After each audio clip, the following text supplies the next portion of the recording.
Hello guys, welcome to our channel. నా బిడ్డ కోసం మీకు దూరమైన అవుతానని ఇంట్లో నుంచి వెళ్ళిపోయిన కావ్య. అయితే రాజ్ కావ్యతో నీకు నేను కావాలో నా బిడ్డ కావాలో తేల్చుకోమని చెప్పి అంటాడు కదా. అయితే కావ్య, ఏం మాట్లాడుతున్నారండి మీరు, నాకు రెండు రెండు కళ్ళు లాంటి వాళ్ళు, నాకు ఇద్దరు కావాలని చెప్పి అంటుంది. తెలివిగా సమాధానం చెప్పుకో కావ్య, నాకైతే నువ్వే ముఖ్యం, కానీ నీకు నేనా నా బిడ్డ అని చెప్పి తేల్చుకో అని చెప్పి అంటూ ఉంటాడు. అయితే కావ్య ఏం చేయాలో తెలియక బాధపడుతూ ఉంటుంది.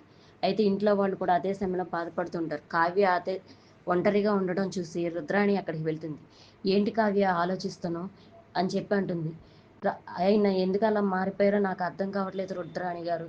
కన్న బిడ్డనే చంపాలనుకున్నంత క్రూరత్వం ఆయనలో ఎందుకు వచ్చిందో నాకేమీ అర్థం కావట్లేదు అంటూ ఉంది.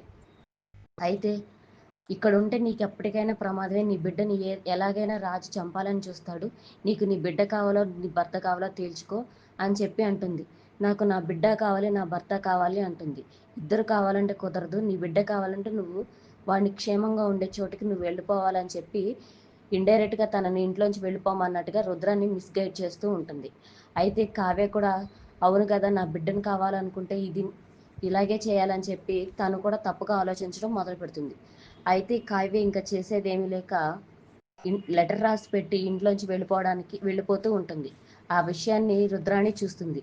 అయితే మమ్మీ, రాహుల్ అంటాడు, మమ్మీ కావ్య వెళ్ళిపోతుంది, ఇంట్లో వాళ్ళకి చెప్దాం ఆగు ఈ విషయాన్ని అని చెప్పంటే, రేపు పిచ్చోడా, నాకు తెలీదా తను వెళ్ళిపోతుంది అన్న విషయం, తను వెళ్తే రాజుకి బలం తగ్గుతుంది, మనం ఈ ఆస్తిని చేజెక్కించుకోవడానికి మరింత సులువు అవుతుంది, ఇప్పుడు ఇంటిల్లిపాది మనం చెప్పినట్టు వింటారు, తను వెళ్ళడమే కరెక్టరా అని చెప్పి రాహుల్ని ఆపుతూ ఉంటుంది.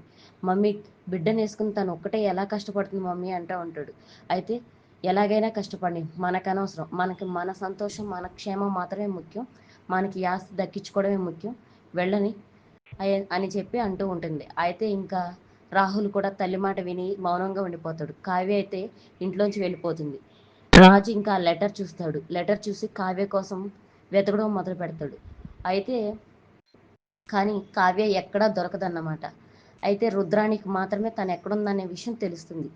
అయితే రుద్రాణి ఈ విషయాన్ని ఇంట్లో వాళ్ళకి చెప్తుందా, అట్లీస్ట్ రాజుకైనా చెప్తుందా, రాబోయే ఎపిసోడ్స్లో మనం చూద్దాం.